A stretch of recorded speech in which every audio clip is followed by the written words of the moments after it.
Good morning, brothers and sisters. Is another glorious morning. The video doesn't really show all the fog. It looks amazing. It looks simply glorious. I'm loving it. And we're waiting for the sun to rise. So in a few minutes, while we're reading, you'll be able to see it rising. Rise and shine. So let's go ahead and start reading. Today is number 88, March 29th. We're going to be reading from Deuteronomy 11, 1 through 12, verse 32.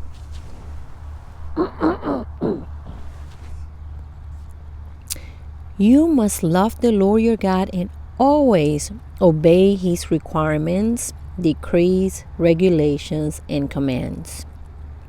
Keep in mind that I am not talking now to your children who have never experienced the discipline of the Lord your God or seen his greatness and his strong hand and powerful arm. They didn't see the miraculous signs and wonders he performed in Egypt against Pharaoh and all his land. They didn't see what the Lord did to the armies of Egypt and to their horses and chariots, how he drowned them in the Red Sea as they were chasing you.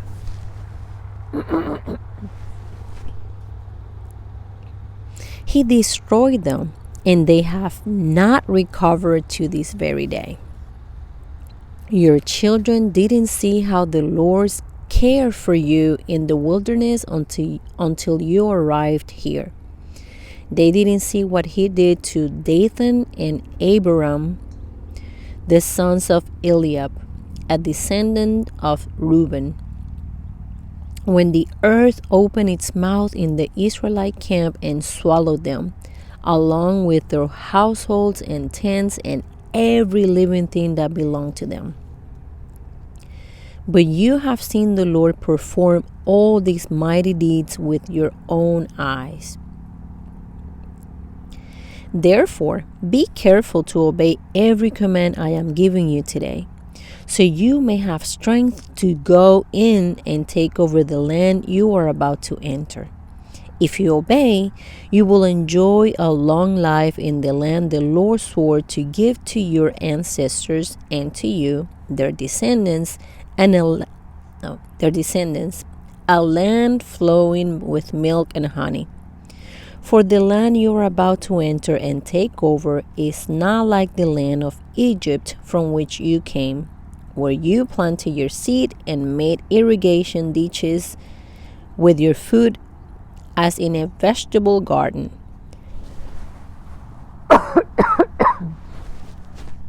Rather, the land you will soon take over is a land of hills and valleys with plenty of rain, a land that the Lord your God cares for. He watches over it through each season of the year. If you carefully obey the commands I am giving you today, and if you love the Lord your God and serve him with all your heart and soul, then he will send the rains in their proper seasons, the early and late rains, so you can bring in your harvest of grain, new wine, and olive oil. He will give you lush pasture land for your livestock, and you yourselves will have all you want to eat. But be careful. Don't let your heart be deceived so that you turn away from the Lord and serve and worship other gods. If you do, the Lord's anger will burn against you. He will shut up the sky and hold back the rain, and the ground will fail to produce its harvest. Then you will quickly die in that good land the Lord is giving you. So commit yourselves wholeheartedly to these words of mine. Tie them to your hands and wear them on your forehead as reminders. Teach them to your children. Talk about them when you are at home and when you are on the road, when you are going to bed and when you are getting up. Write them on the doorposts of your house and on your gates, so that as long as the sky remains above the earth, you and your children may flourish in the land the Lord swore to give your ancestors. Be careful to obey all these commands I am giving you. Show love to the Lord your God by walking in his ways and holding tightly to him. Then the Lord will drive out all the nations ahead of you, though they are much greater and stronger than you, and you will take over their land. Wherever you set foot, that land will be yours. Your frontiers will stretch from the wilderness in the south to Lebanon in the north, and from the Euphrates River in the east to the Mediterranean Sea in the west. No one will be able to stand against you, for the Lord your God will cause the people to fear and dread you, as he promised, wherever you go in the whole land. Look, today I am giving you the choice between a blessing and a curse. You will be blessed if you obey the commands of the Lord your God that I am giving you today. But you will be cursed if you reject the commands of the Lord your God and turn away from him and worship gods you have not known before. When the Lord your God brings you into the land and helps you take possession of it, you must pronounce the blessing at Mount Gezerim and the curse at Mount Ebal. These two mountains are west of the Jordan River in the land of the Canaanites who live in the Jordan Valley near the town of Gilgal, not far from the oaks of Moreh. For you are about to cross the Jordan River to take over the land the Lord your God is giving you. When you take that land and are living in it, you must be careful to obey all the decrees and regulations I am giving you today. These are the decrees and regulations you must be careful to obey when you live in the land that the Lord, the God of your ancestors, is giving you. You must obey them as long as you live. When you drive out the nations that live there, you must destroy all the places where they worship their gods, high on the mountains, up on the hills, and under every green tree. Break down their altars and smash their sacred pillars. Burn their Asherah poles and cut down their carved idols. Completely erase the names of their gods. Do not worship the Lord your God in the way these pagan peoples worship their gods. Rather, you must seek the Lord your God at the place of worship he himself will choose from among all the tribes, the place where his name will be honored. There you will bring your burnt offerings, your sacrifices, your tithes, your sacred offerings, your offerings to fulfill a vow, your voluntary offerings, and your offerings of the firstborn animals of your herds and flocks.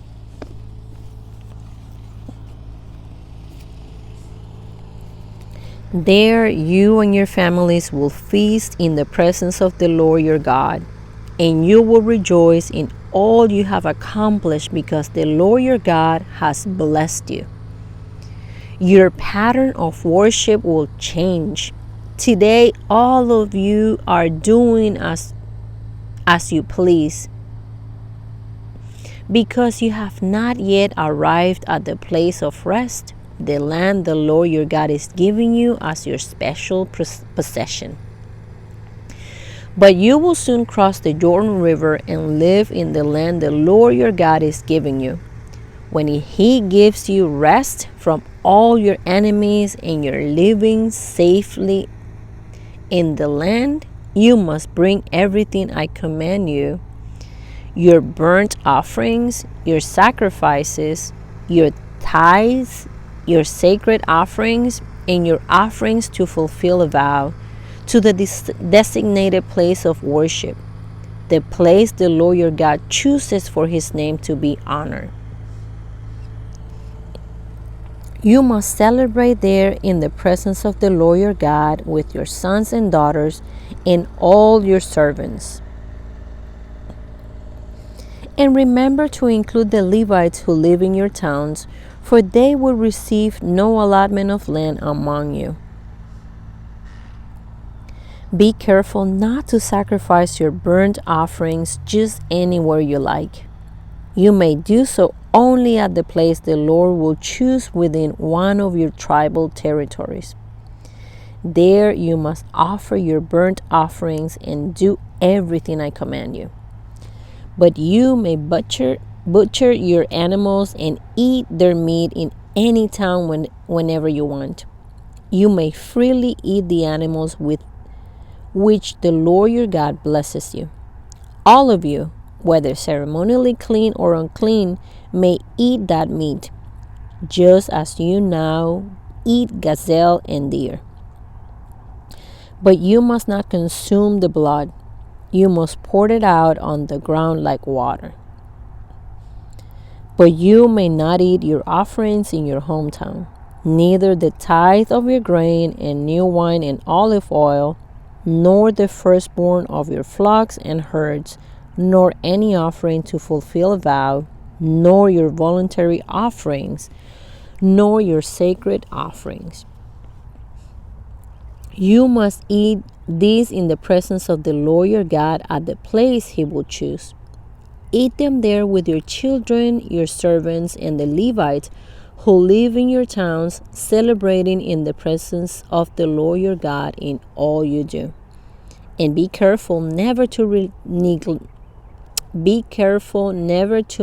the Levites as long as you live in your land. When the Lord your God expands your territory as he has promised, and you have the urge to eat meat, you may freely eat meat whenever you want. It might happen that the designated place of worship, the place the Lord your God chooses for his name to be honored, is a long way from your home. If so, you may butcher any of the cattle, sheep, or goats the Lord has given you, and you may freely eat the meat in your hometown, as I have commanded you. Anyone, whether ceremonially clean or unclean, may eat that meat, just as you do now with gazelle and deer. But never consume the blood, for the blood is the life, and you must not consume the lifeblood with the meat. Instead, pour out the blood on the ground like water. Do not consume the blood, so that all may go well with you and your children after you, because you will be doing what pleases the Lord.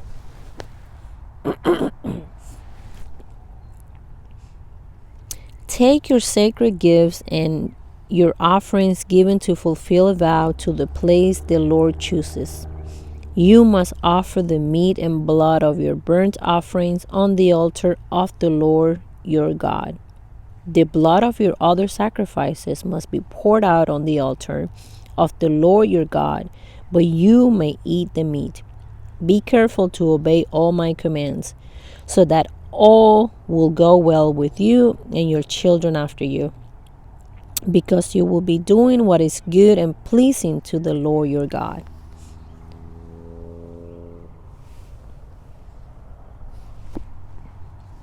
When the Lord your God goes ahead of you and destroys the nations, and you drive them out and live in their land, do not fall into the trap of following their customs and worshiping their gods. Do not inquire about their gods, saying, "How do these nations worship their gods? I want to follow their example." You must not worship the Lord your God the way the other nations worship their gods, for they perform for their gods every detestable act that the Lord hates. They even burned their sons and daughters as sacrifices to their gods. So be careful to obey all the commands I give you.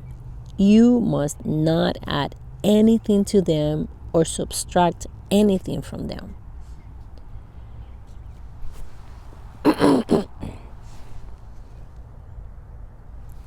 Luke 8:22 through 39.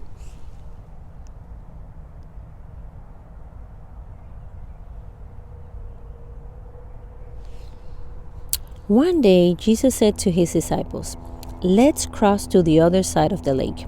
So they got into a boat and started out. As they sailed across, Jesus settled down for a nap.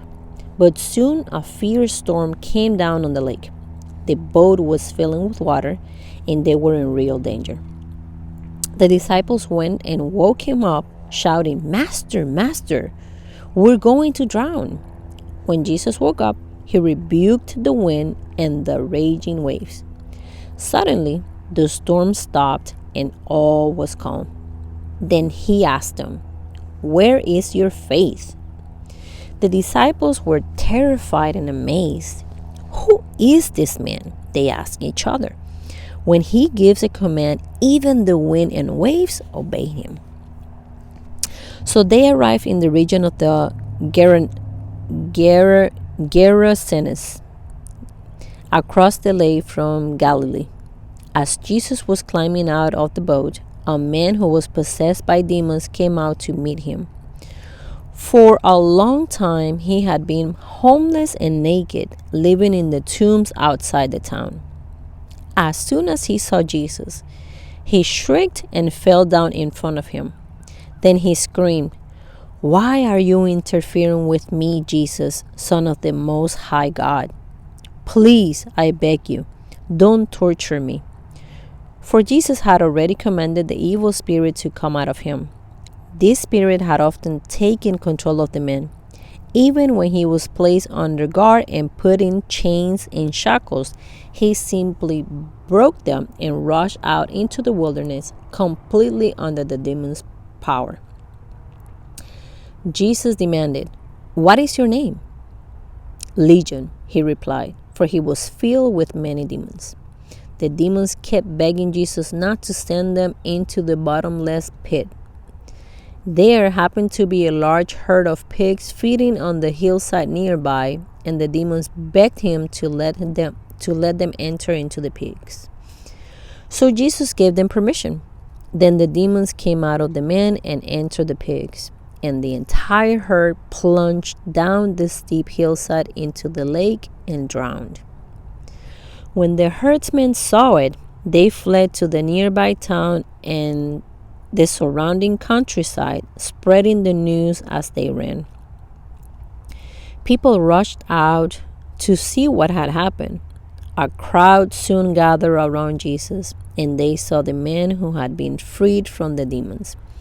He was sitting at Jesus' feet, fully clothed and perfectly sane, and they were all afraid. Then those who had seen what happened told the others how the demon-possessed man had been healed. And all the people in the region of the Gerasenes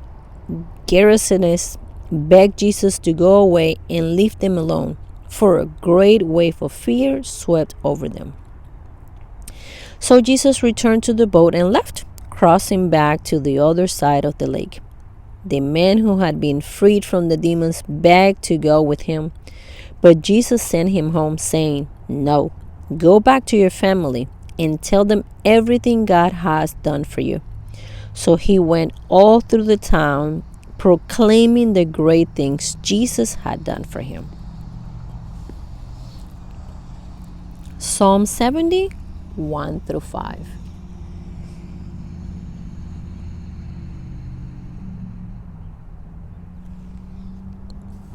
Please, God, rescue me. Come quickly, Lord, and help me.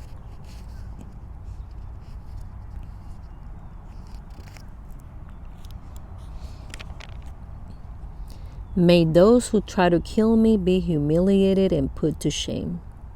May those who take delight in my trouble be turned back in disgrace. Let them be horrified by their shame, For they say, aha, we've got him now. But may all who search for you be filled with joy and gladness in you. May those who love your salvation repeatedly shout, God is great. But as for me, I am poor and needy. Please hurry to my aid, O God. You are my helper and my Savior. O Lord, do not delay. Proverbs 12:4. A worthy wife is a crown for her husband, but a disgraceful woman is like cancer in his bones. Oof. Thank you, Jesus, for this amazing morning. I will see you for tomorrow's reading, day number 89. God bless you.